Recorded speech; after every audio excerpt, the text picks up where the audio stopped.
आगे हम लोग पढ़ेंगे moment of inertia of a solid sphere about the diameter. मैं इससे पहले मोमेंट ऑफ इनर्शिया पढ़ा चुका हूँ रॉड का सर्कुलर रिंग का और सर्कुलर डिस्क का। इससे पहले मैं और क्या नाम है एलिप्स का, इनका मैं पहले मोमेंट ऑफ इनर्शिया पढ़ा चुका हूँ। अब आप लोग पढ़ेंगे moment of inertia of solid sphere about the diameter.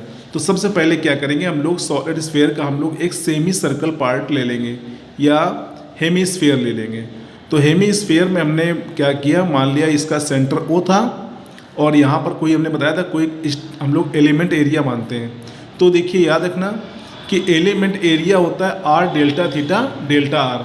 अगर ये सॉलिड के अंदर है कहीं पे तो are delta theta delta are होता है, और अगर हॉल स्फीयर है तो दूसरा रहेगा। तो यहाँ पर देखिए सॉलिड की बात हो रही है तो इसका एरिया होता है r delta theta delta are, किसका एलिमेंट एरिया। तो मास ऑफ एलिमेंट रिंग, मास कैसे फाइंड करेंगे, मास फाइंड करने के लिए हम लोग क्या करते हैं, इसमें देखिए मास फाइंड करने के लिए हम लोग क्या लेते हैं, circumference into are delta theta delta are. यहाँ पे देखिए ये क्या है, 2 पाई फॉर्मूला होता है आर, तो इसकी रेडियस यहाँ पर क्या होगी, देखिए अगर यहाँ से माना गया है एलिमेंट तो ये परपेंडिकुलर क्या होगा आर साइन थीटा, तो इसकी ये रेडियस होगी तो आएगा 2 पाई आर साइन थीटा और इनटू एरिया क्या था are delta theta delta are, ठीक है। और इनटू में क्या रहता है रो। फिर से याद ध्यान दीजिएगा, इसमें जब इसका हम लोग फाइंड करेंगे तो फॉर्मूला होता है 2 पाई आर, तो 2 पाई और आर क्या होती है इसकी, ये हम फाइंड करेंगे। तो अगर इस पर परपेंडिकुलर डाल के हम लोग फाइंड करेंगे तो आर साइन थीटा आएगा, 2 pi r sine theta into area होता है r delta theta delta r into rho. फिर एम आई फाइंड करेंगे moment of inertia of element ring का अबाउट किसके, ए डैश के अबाउट फाइंड करेंगे। तो इसका पहले सॉल्व कर लेंगे तो 2 pi r square sine theta delta r into rho आएगा, इंटू परपेंडिकुलर डिस्टेंस का स्क्वायर। परपेंडिकुलर डिस्टेंस की क्या है, यहाँ से डायमीटर से इसकी परपेंडिकुलर डिस्टेंस क्या है आर साइन थीटा, तो आर साइन थीटा का होल स्क्वायर। इसको हम लोग सॉल्व करेंगे तो आएगा 2 पाई आर की power 4 sign cube theta delta r into rho. फिर एम आई फाइंड करेंगे सॉलिड स्फीयर का अबाउट द डायमीटर। तो डायमीटर पूरा ये ए डैश था, तो देखिए इसको हम इंटीग्रेट करेंगे। इंटीग्रेट करने के लिए लिमिट थीटा की चाहिए और आर की चाहिए। थीटा की लिमिट क्या होगी, ये पूरा एंगल कितना है 180 डिग्री का, तो 180 डिग्री का मतलब होता है लिमिट क्या होगी 0 से पाई हो जाएगी। और रेडियस क्या थी इसकी ए, तो लिमिट हो जाएगी 0 से ए, तो आर पावर 4 और sign cube theta D R. तो 4 पाई रो इसका मल्टीप्लाई होगा, देखिए यहाँ पे 2 पाई रो 0 से पाई 0 से ए, यहाँ पे जब क्या करेंगे लिमिट को चेंज कर लेंगे, यहाँ 2 से डिवाइड हो जाएगा, यहाँ 2 से मल्टीप्लाई, तो 4 पाई रो लिमिट 0 से पाई बाई 2 0 से ए आर की power 4 sign cube theta D R. अब पहले जो लास्ट में होता है उसके रेस्पेक्ट में हम पहले इंटीग्रेट करते हैं, तो आर के रेस्पेक्ट करेंगे तो आर की पावर 4 का इंटीग्रेशन आर की पावर 5/5, लिमिट आर की थी 0 से ए, बाकी sign cube theta D theta ऐसे ही रहेगा। यहाँ पर ए पुट करेंगे तो ए की पावर 5/5 आ जाएगा, तो वही आ जाएगा 4 पाई/5 और रो और ये ए की पावर 5, 0 से pi by 2 sign cube theta D theta. इसको सॉल्व करने के लिए मैंने बताया था अगर ऑड होता है तो इसमें ऊपर 1 लेस करते हैं, लिमिट अगर 0 से पाई बाई 2 लगी है और यहाँ पे ऑड नंबर है तो ऑड नंबर के लिए यहाँ पे 1 माइनस करेंगे तो 2 आएगा और ये पावर सेम नीचे रहेगी। इसके बाद क्या होता है न्यूमरेटर में 2 माइनस करते हैं, लेकिन जब 2 में 2 माइनस करें 0 आ जाएगा, तो आगे माइनस नहीं करेंगे, ये इसकी वैल्यू हो जाएगी।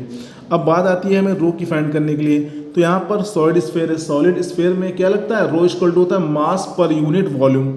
रो का मतलब क्या होता है मास पर यूनिट वॉल्यूम, क्योंकि ये सॉलिड है तो मास वॉल्यूम क्या होता है सॉलिड स्फीयर का 4/3 पाई आर क्यूब। तो आर क्या यहाँ पर ए है, 4/3 पाई ए क्यूब। इसको हम लोग कैलकुलेट कर लेंगे तो आएगा 2/5 ma स्क्वायर।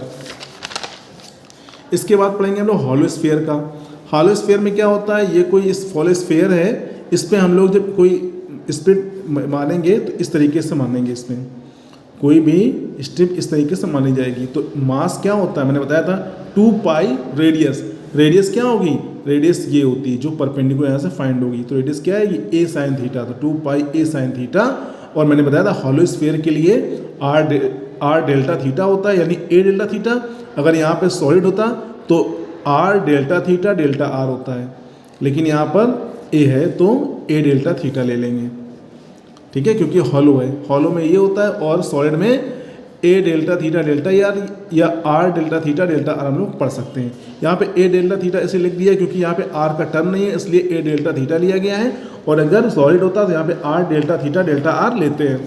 तो M I of element ring about A B के अबाउट फाइंड करेंगे तो क्या होता है, मास हमारा क्या था 2 pi a square sine theta delta theta, और into perpendicular distance square, perpendicular distance क्या है यहाँ से, इसके अबाउट फाइंड करना है, परपेंडिकुलर कितनी है ए साइन थीटा, तो ए साइन थीटा का स्क्वायर। तो वैल्यू से सॉल्व करने पे आएगी 2 pi a power 4 rho sine cube theta delta theta. अब M I of the hollow sphere का फाइंड करना है अबाउट किसके, डायमीटर के। तो डायमीटर अब देखिए यहाँ पे क्योंकि थीटा है, थीटा की लिमिट चाहिए, तो एंगल ये कितना है 180 का, तो लिमिट 0 से पाई लग जाएगा और इसका हम इंटीग्रेट कर देंगे। तो वही बताया था मैंने, साइन क्यूब थीटा का इंटीग्रेशन करना है, यहाँ पे पाई है तो यहाँ पे लिमिट में 2 से डिवाइड हो जाएगा और यहाँ प्रोडक्ट हो जाएगा 2 से, तो यहाँ 4 हो जाएगा, यहाँ 0 से pi by 2 sign cube theta D theta. फिर मैंने बताया था अगर पावर ऑड है तो 1 लेस करेंगे तो 2 आएगा, अपॉन में वही रहेगा, इनटू इसके बाद 2 माइनस करते हैं न्यूमरेटर में डिनोमिनेटर में, लेकिन यहाँ 2 माइनस करेंगे तो 2 माइनस 2 0 हो जाएगा, इसलिए 2/3 इसकी वैल्यू होगी। और रो क्या हो जाएगा बताया था, मास अपॉन, अगर मास पर यूनिट यहाँ पे आएगा सरफेस एरिया, क्योंकि ये हॉलो स्फीयर है। अगर सॉलिड होता है तो मास पर यूनिट वॉल्यूम आता है, तो यहाँ पे होगा मास, रो की वैल्यू क्योंकि मास का m upon surface area 4 pi a square. इसको सॉल्व कर लेंगे तो आएगा 2/3 ma स्क्वायर। इसके बाद आता है एलिप्सॉइड। एलिप्सॉइड क्या होता है, हमने मान लिया कंसीडर एन एलिमेंट है जिसका वॉल्यूम क्या है, डेल्टा एक्स डेल्टा वाई और डेल्टा जेड। यहाँ पर वॉल्यूम है हमारा, वॉल्यूम में delta x delta y delta z है, इन द पॉजिटिव क्वाड्रेंट कह सकते हैं या इसको ऑक्टेंट कह सकते हैं। इसमें 8 पार्ट होते हैं, इसमें टोटल 8 पार्ट होते हैं, इसलिए इसको ऑक्टेंट नहीं बोलते हैं। तो हम लोग जानते हैं एलिप्सॉइड का फॉर्मूला होता है x square upon a square plus y square upon b square plus z square upon c square equal to 1। अब क्या फाइंड करेंगे, mass of elementary volume. Mass कैसे फाइंड करेंगे, मास फाइंड करने के लिए वॉल्यूम इंटू रो, क्योंकि volume है तो वॉल्यूम इंटू रो, एरिया होता है तो एरिया इंटू रो, ठीक है। यहाँ तो volume delta x delta y delta z into rho. अब डिस्टेंस निकालेंगे एलिमेंट से, तो देखिए अगर हम लोग डिस्टेंस फाइंड करेंगे तो अगर x, उस दिन बताया था मैंने कि अगर x के अबाउट फाइंड करते हैं तो under root y square plus z square होता है, और अगर y के अबाउट फाइंड करेंगे तो under root x square plus z square, अगर ओजेड के रिस्पेक्ट में फाइंड करेंगे तो under root x square plus y square होता है। तो M I of the ellipsoid about O X, M I क्या हो जाएगा 8 से मल्टीप्लाई हो जाएगा, क्योंकि ऑक्टेंट में 8 क्वाड्रेंट होते हैं। 8 त्रिपल इंटीग्रेशन, यहाँ फॉर्मूला होगा जो था rho d x d y d z into perpendicular distance square, perpendicular root x square y square plus z square था, इसका स्क्वायर का एक रूट हट जाएगा। अब क्या करेंगे, 8 रो को बाहर कर लेंगे, बाकी वाई स्क्वायर में मल्टीप्लाई करके और जेड स्क्वायर में मल्टीप्लाई कर, दोनों अलग अलग फंक्शन कर लेंगे। फिर यहाँ पे देखिए, यहाँ पे डिरिचलेट थ्योरम का यूज होता है। डिरिचलेट थ्योरम क्या होती है कि सबसे पहले हम इसको यू वी डब्ल्यू मान लेते हैं। तो देखिए हम लोग क्या करेंगे, x square upon a square को u, y square upon b square को v, z square upon c square w मान लेंगे। तो u की वैल्यू क्या आएगी, x square upon a square, तो x की वैल्यू क्या आएगी a u की पावर 1/2, तो dx की वैल्यू क्या आएगी 1/2 a u की पावर 1/2 माइनस 1 du, dy की वैल्यू 1/2 b v की पावर 1/2 माइनस 1 dv, और dz equal to 1/2 c w की पावर 1/2 माइनस 1 dw। ये वैल्यू हम यहाँ पर पुटअप कर देंगे। तो देखिए ए बी सी अपॉन 8 इसमें भी आएगा, तो दोनों से बाहर कॉमन हो गया, बाकी बी स्क्वायर को बाहर कर लेंगे, बाकी को हम सेम नोट कर देंगे। यहाँ बी स्क्वायर ये आएगा और सी स्क्वायर ये आएगा वैल्यू पुटअप करने के बाद। 8 से 8 कैंसिल, यहाँ आएगा ए बी सी रो, फिर यहाँ बी स्क्वायर, देखो फॉर्मूला होता है, फॉर्मूला क्या होता है, ट्रिपल इंटीग्रेशन u की पावर l माइनस 1, v की पावर m माइनस 1, जेड की पावर n माइनस 1 का फॉर्मूला होता है gamma l gamma m gamma n upon gamma l plus m plus n, formula है ये। तो देखिए हम लोगों ने यहाँ b square gamma l gamma half gamma 3/2 gamma 3/2, फिर सबको ऐड कर दो तो गामा 7/2, ऐसे यहाँ पर वही वैल्यू आएगी। फिर इसको सॉल्व कैसे करते हैं, देखिए गामा हाफ की वैल्यू रूट पाई होती है, और कॉमन इन दोनों से क्या, ये पूरे टर्म कॉमन हो गया, अंदर b square plus c square बचेगा, तो आएगा a b c rho b square plus c square gamma half gamma 3/2 upon gamma 7/2। Gamma half की रूट पाई होती है, गामा हाफ की रूट पाई होती है, गामा 3/2 को हम ऐसे लिख देंगे।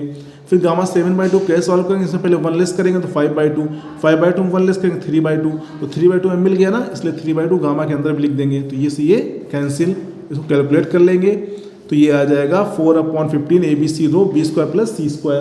अब यहाँ पर रो की वैल्यू फाइंड करनी, रो यहाँ फाइंड होगा मास पर यूनिट वॉल्यूम, तो मास पर यूनिट वॉल्यूम एलिप्सॉइड का वॉल्यूम होता है 4/3 पाई ABC।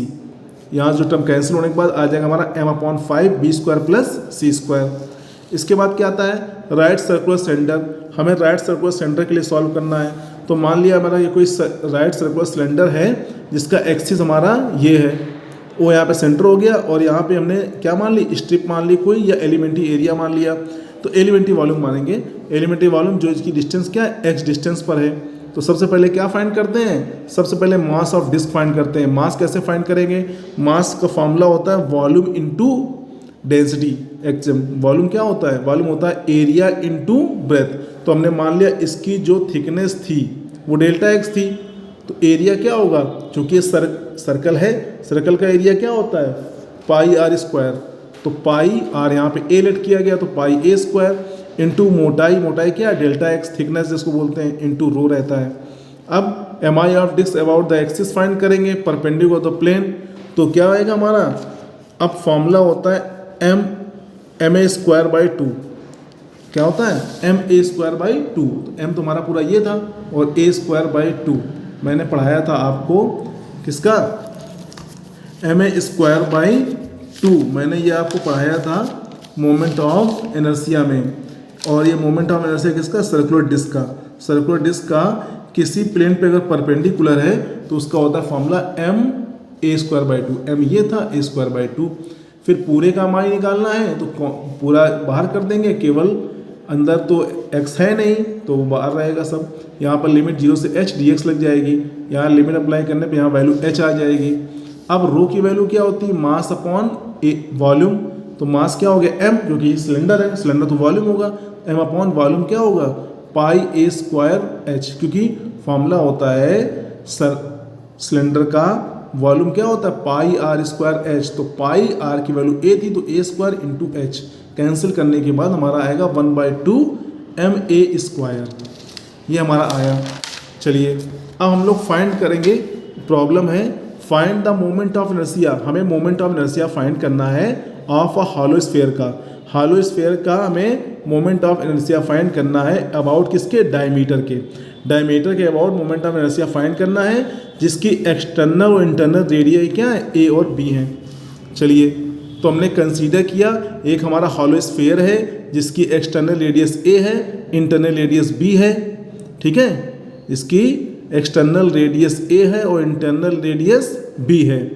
तो हमने अब इसके बाद क्या करते हैं, हम लोग एक एलिमेंट्री एरिया लेते हैं। तो हमने टेक किया कोई स्फेरिकल सेल है, टेक है स्फेरिकल सेल जिसकी रेडियस कितनी है, x है, रेडियस x है और विड्थ क्या है ΔX, इसकी मोटाई ΔX है और इसकी रेडियस x है। तो सबसे पहले क्या निकालते हैं, moment of inertia about moment of inertia of a shell, पहले सेल का निकालेंगे फिर पूरे का निकालेंगे।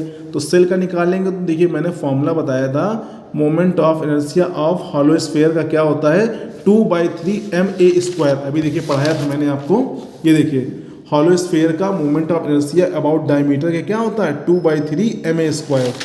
तो देखिए तो 2/3 m, मास क्या होगा, मास का फॉर्मूला होता है एरिया इंटू मोटाई।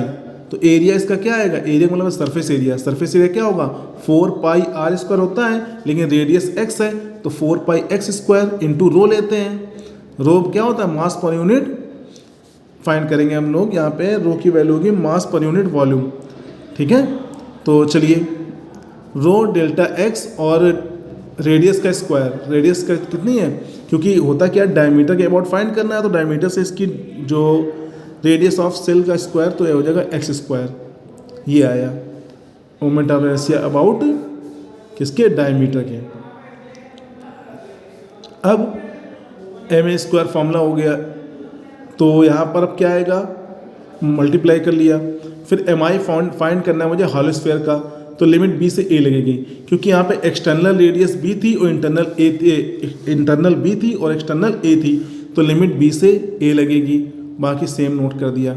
अब यहाँ पे x पावर 4 का इंटीग्रेशन x पावर 5/5 होता है, लिमिट अप्लाई करेंगे तो a की पावर 5 माइनस b की पावर 5, और रो की वैल्यू क्या आएगी, रो का फॉर्मूला क्या होता है, मास अपॉन वॉल्यूम, तो मास हो गया, वॉल्यूम क्या होता है, हॉलो स्फीयर का फॉर्मूला होता है 4 pi bracket r1 cube minus r2 cube, r1 क्या होती है जो ग्रेटर रेडियस होती है, तो a cube minus b cube, ये हमारा प्रूफ आ जाएगा 2m/5 a की पावर 5 माइनस b की power 5 upon a cube minus b cube. इसके बाद अगले क्वेश्चन में आते हैं। क्वेश्चन दिया है so that the moment of inertia of the area about by r square equal to a square cos two theta. So करना है moment of inertia of area bounded by r square equal to a square cos two theta about its axis, इसके axis के लिए ये proof करना है, और about कह रहा इस प्लेन और परपेंडिकुलर, जो एक्सिस परपेंडिकुलर होगा उसकी ये होगी, और अबाउट अ लाइन जो कि ओरिजिन से पास होती है उसके लिए हमें ये फाइंड प्रूफ करना है। तो सबसे पहले the curve consist of two loops, कोई कर्व, क्योंकि r square equal to a square cos two theta का ये लूप होता है। अब इसकी लिमिट कैसे फाइंड करेंगे, देखिए लिमिट फाइंड करने के लिए हम लोग क्या करेंगे कि अगर हम क्या करें, जो गिवन है r square equal to a square cos two theta, अगर हम r को 0 कर दें तो ये भी 0 हो जाएगा, cos two theta equal to 0, तो cos two theta equal to 0 में π/2 की वैल्यू होती है, 2 थीटा इक्वल टू π/2, तो आएगा थीटा इक्वल टू π/4। तो लिमिट लगेगी, पहले इसका हम एरिया, पहले हम लोग इसका मास फाइंड करेंगे। तो सबसे पहले कंसीडर करेंगे an elementary area. Elementary area मैंने बताया था आपको क्या होती, r delta theta delta r पीछे पढ़ाया था। तो मास क्या होगा, मास के लिए क्या लगाएंगे, r delta theta delta r into rho. सबसे पहले इसका मास ही फाइंड करेंगे, लिखेंगे mass of the whole area. अब पूरे एरिया का हम लोग मास फाइंड करेंगे। मास फाइंड करने के लिए क्या लेंगे, यहाँ पर देखिए 2 पार्ट हैं इसलिए 2 से मल्टीप्लाई हो जाएगा, और फॉर्मूला माइनस π/4 से प्लस π/4, और यहाँ r की वैल्यू 0 से a under root cos theta आएगी, और rho r d theta dr, इसको आप लोग इंटीग्रेट कर लेंगे तो आ जाएगा आपका रो a स्क्वायर। तो मास रो फाइंड करने के लिए फॉर्मूला होगा m/a स्क्वायर। जब आपको mi फाइंड करना होगा एलिमेंट्री का अबाउट ox के, तो मैंने कहा था परपेंडिकुलर डिस्टेंस क्या होती है, r sin थीटा का स्क्वायर, और बाकी लिमिट वही रहेगी, इसको इंटीग्रेट कर देंगे आप लोग। इंटीग्रेट करने के बाद यहाँ आपका रिजल्ट आ जाएगा। फिर OY के अबाउट लेंगे जब, तो बस वहाँ पे r cos थीटा हो जाएगा, उसका इंटीग्रेट करेंगे उसी के रेस्पेक्ट में, और रो की वैल्यू m/a स्क्वायर पुट कर देंगे, बस बाकी वही रहेगा। फिर थर्ड स्टेप में क्या होगा, mi of elementary about line through the origin के लिए क्या होगा, डिस्टेंस r रहेगी, ओरिजिन के अबाउट के लिए डिस्टेंस r रहेगी क्योंकि डिस्टेंस r ही है, और x एक्सिस के लिए r sin theta, y axis के लिए r cos थीटा, बस इतना है, बाकी सेम हमें प्रोसेस करना है।